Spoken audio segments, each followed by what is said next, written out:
मित्रांनो, आता तुम्ही हा जो बंगला बघितला बघू शकता, इथला झोपळा वगैरे. तर हा बंगला मी कमीत कमी 2 वर्ष झाली होती इथनं. तर हा बंगला बंदच आहे. तर मला हा बंगला सरी तर भूत बंगलाच वाटतो माझ्या माहितीनुसार. कारण की तो पण काय रहस्य असेल बरं ह्या बंगल्यामध्ये, का बरं कोणी राहत नसेल. हॅलो फ्रेंड, नमस्कार सगळ्यांना सर्वात प्रथम. तर ज्योत्स्ना यूट्यूब चॅनलमध्ये तुमचं सगळ्यांचं खूप खूप स्वागत आहे. तर आजचा ब्लॉग यासाठी होता, काल मी तुळापूरला गेले होते. काल मी तिथे एक ब्लॉग बनवत होते, पण तिथले जे ऑडियन्स होते ना ते खूप छान होते. खूप खूप धन्यवाद तुम्हा सगळ्यांना. म्हणजे काल ते बोलले म्हणजे तुम्ही जर मोठ्या ब्लॉगर झाल्या तर नक्की ओळखतील. नक्कीच झालं, तुम्हाला नक्कीच ओळख देईल मी. तसं काही नाही आहे, छोटे ब्लॉगर असो नाही तर मोठे ब्लॉगर असो, शेवटी माणूस की खरा धर्म असतो असं मला वाटतं. तर आजच्या ब्लॉगचे कारण म्हणजे मी आज लवकर जॉबला आलेली होती. आसपास साधारण 9:30च्या दरम्यान मी चालली जॉबवरती. तर इथं ना एक बंगला दाखवायचा आहे मला तुम्हाला. तो बंद आहे आणि तो मला असं वाटतं की भूत बंगल्यासारखा, म्हणजे भूत बंगला आहे तो. एकदम छान बंगला आहे, झोपळा वगैरे पण आहे त्याच्यामध्ये येण्याचा. तर मी तिथून रोज येण्या जाण्याचा म्हणजे येते जाते, पण त्या बंगल्यामध्ये मला कोणीच दिसत नाही. गेट पण लावलेलं असतं आणि बंद असतो तो. तर चला मी तुम्हाला दाखवते. तर मित्रांनो, मी अशी पुढे चालली होते.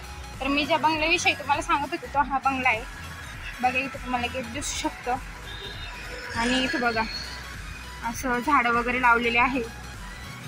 मध्ये तुम्ही बघू शकता झोपाळा. हा तो बंगला आहे, हा तो बंद बंगला आहे.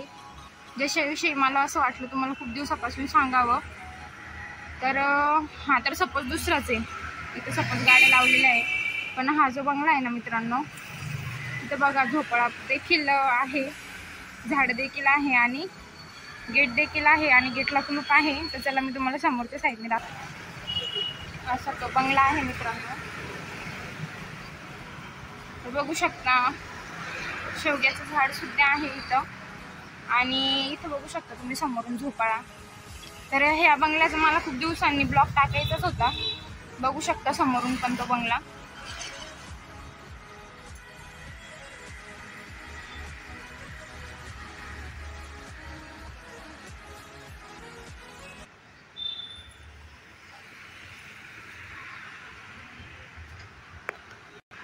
तर मित्रांनो, आता तुम्ही हा जो बंगला बघितला बघू शकता, इथला झोपळा वगैरे. तर हा बंगला मी कमीत कमी 2 वर्ष झाली होती इथनं. तर हा बंगला बंदच आहे आणि झाडं वगैरे झोपळा वगैरे सगळी व्यवस्था आहे बरं का ह्या बंगल्यामध्ये. तर बाहेरच्या साईडने पण तुम्ही गेट बघितला असेल तर ते बंदच दिसलं असेल तुम्हाला, त्यावर काय माहिती. पण ह्या बंगल्याचं मला काहीतरी वेगळंच वाटतं आणि दाराला देखील कुलूप आहे. तर मला तरी एकदा असं वाटतं की हा भूत बंगल्यासारखाच असेल असं वाटतं. इतका भारी झोपळा वगैरे आहे, मध्ये झाडं वगैरे पण आहेत, पण मग तो बंगला बंद दिसतो. तर तुम्हाला नक्की सांगा मला ह्या बंगल्याविषयी नक्की काय वाटतं. मला तर भूत बंगल्या असल्यासारखंच वाटतं. तर कमेंट करून नक्की सांगा तुम्हाला काय वाटतं काय नाही. आणि खूप म्हणजे भारी वाटतं बरं का हा बंगला बघायला बाहेरून. पण मग काय रहस्य असेल ह्या बंगल्याचं काय माहिती. बघा तुम्हाला कसं वाटतं बंगला. मी तर तुम्हाला व्हिडिओमध्ये पूर्ण दाखवलं बंगला कसा वाटतो काय. पण काय रहस्य असेल बरं ह्या बंगल्यामध्ये, का बरं कोणी राहत नसेल. आजूबाजूला राहतात लोक, पण ह्या बंगल्यामध्येच कोणी राहत नाही. तर काय रहस्य असेल नक्की कमेंट करून सांगा. तुम्हाला काय वाटतं काय नाही नक्की कमेंटमध्ये मला सांगा. थोडक्यात मित्रांनो, मी आता चालली होती बरं का जॉबवर. रोज मला हा बंगला जॉबवर येतानाच लागतो. तर मला हा बंगला सरी तर भूत बंगलाच वाटतो माझ्या माहितीनुसार. कारण की तो बंगला मी जेव्हापासून 2 वर्ष झाले बंदच बघते.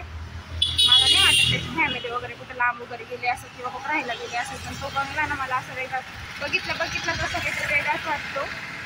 मला त्याच्यावर खूप दिवसांनी ब्लॉग टाकायचंच होतं, त्याच्यामुळे मी ब्लॉग टाकला आहे आता. तर नक्की सांगा त्या बंगल्याविषयी. मला तर खरंच भूत बंगला वाटतं. तुम्हाला काय वाटलं व्हिडिओमध्ये बघून ते नक्की मला सांगा.